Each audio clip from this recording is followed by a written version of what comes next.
I started talking about leadership as a talking head '07, I think formally. So whatever the math is now, As a I've been talking doing head. this. I love that. Yeah, go ahead. And every time, and many, many times when I do this, some of the buzz conversation comes up is what is your leadership style, right? And then there's also this idea that there's some platonic ideal of leadership.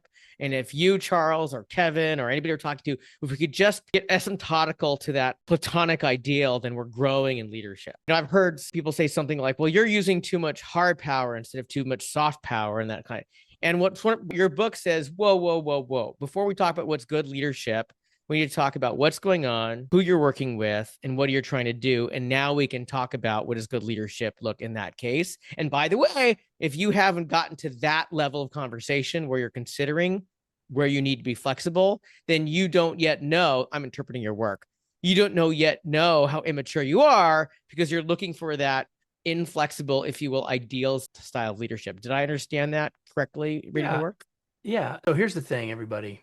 People that have been doing this work longer than Charles and I, like we're standing on the shoulders of a lot of really smart people. Some of those are people that Charles, that you and I both know, and many are those that we read and studied and looked up to, and all of their intentions were wonderful, and many of them created models that included styles, and their intentions were fabulous, and the models and the styles are helpful until they're not. And when they are not helpful is when we say, oh, I am this style. No, a style is a tendency. It's not an identity. When we make it an identity, it makes it, we as humans, as people, we are not the same as our behavior. And if we say we're the same as our behavior, we can't change our behavior. So anything, whether it's DISC or any other, or Myers-Briggs, or doesn't matter, any other sort of style, I'm a facilitative leader, I'm a decisive leader, I'm a anything. If we say that's who I am, then it makes it extraordinarily difficult. Changing a habit's bad enough, hard enough. It becomes almost impossible to change our identity once we've done that. And so none of those people that built those models were trying to get people there, but that's what often ends up happening.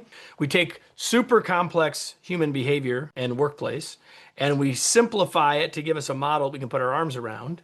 Awesome. And then we take all the nuance out and say, oh, this is me. And that's where the problems are. Because, and I love the way you said it, that, there's not one way to do it. There's not just one ideal leader, number one, and there's not even one way to do it in every context. What we're needing to do is to figure out how can we move closer to being more effective in this moment. And that means we're going to have to do things differently. I've been saying, Charles, for the last, I don't know, I guess since I've really been talking about this new book, I've been asking people this question. So I'll ask everyone who's listening or watching this question. Are you leading the same way you were 5 years ago? And if your answer is yes, I would say that you're necessarily a poorer leader than you were 5 years ago. You're necessarily. By definition, you are. Because the world is changing, and I'm not taking the bet that the world is changing to the confluence of the way you lead. Like, it's not changing in ways that all match up better with your human foibles and soft spots, etc. So, like, as the world continues to change, be uncertain and complex, if we're not willing to flex along that line, how could we possibly be getting better? It's not possible. All right, your comments just now have given me 3 hooks that I want to dig into in the best way possible. And the first one is, you said, Charles, I'm interpreting what you said. Charles, if you're leading the same way you were 5 years ago, given that the world is changing, you or not, I'm just going to assume that you're a worse leader than you were 5 years ago. I'm not going to rebut you on that. So the question that hangs my mind is, broadly speaking, Kevin, if Kevin's assessing someone's leadership development, for example, my own, what does maturity look like? Or said differently, what are you looking for that helps you recognize someone is maturing in their leadership? Well, I think it starts with, let's take a definition of leadership, because I think that's great. So here's mine. Leadership is about reaching valuable outcomes with and through others. Okay. Leadership is about reaching valuable outcomes with and through others. We actually say that there are 3 O's: outcomes, others, and ourselves. Okay. So I'm getting better as a leader if I'm helping us reach more effective outcomes, moving closer to our objectives, meeting our goals, whatever those things are. And I'm not doing it at the expense of, but with the development of the folks. Like, the folks are doing it, I'm not doing it. If it's about me, then I'm not a leader, I'm just a doer, right? Like, if my outcome is planning a class reunion and I don't have a team with me, then I'm not leading, I'm just building a plan. Fine. But if I'm doing it with a group of other people, then it's outcomes and others. And so who we are as a leader and the way we choose to lead and the way we see the world has an impact on both outcomes and others, but we don't have control of either of those, only influence those. So to me, we're becoming a more effective leader if we're reaching better outcomes. We're having more positive impact on others, and who are the impetus to reach the outcome. That's leadership maturity, that's leadership growth and development. I really appreciate your working definition about that.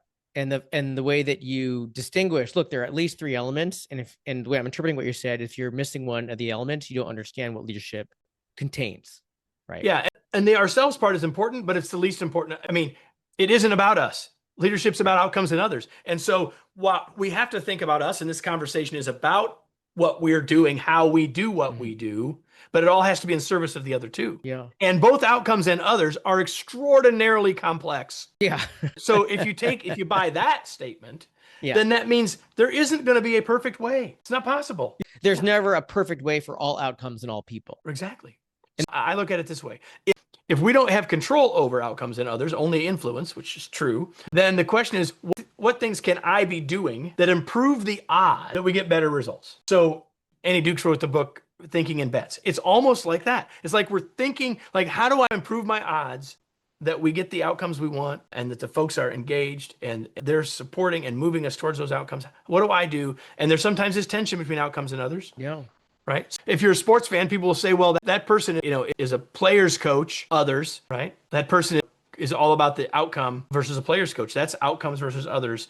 And we see those dynamics all over when we start to look for them. Well, Kevin, though it may not show here on my face, it's fun and exciting for me to hear you articulate this, because everything you're saying maps entirely on the work that I'm doing, teaching people to bring others around, teaching others to bring people together around shared values and connection.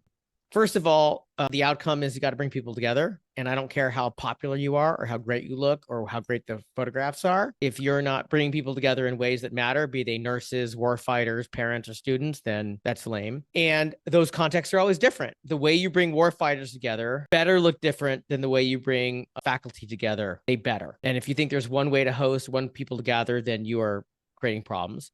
And the other thing that completely maps on there is in bets. I can't guarantee that if we bring your group of war fighters together from 5 o'clock to 8 o'clock on a Friday night, that best friends are going to form, they're not going to fight, that there's going to be backslapping. I can't. But here's what we can do. We can demonstrate leadership in that. So there's a context where the chances that those relationships form, support one another in their worst days are way better than if we don't bring them together between 5 o'clock and 8 o'clock on a Friday night, right? So to hear you say these things, and I can just see that we are totally in sync using different languages in different contexts is really fun for me in that way.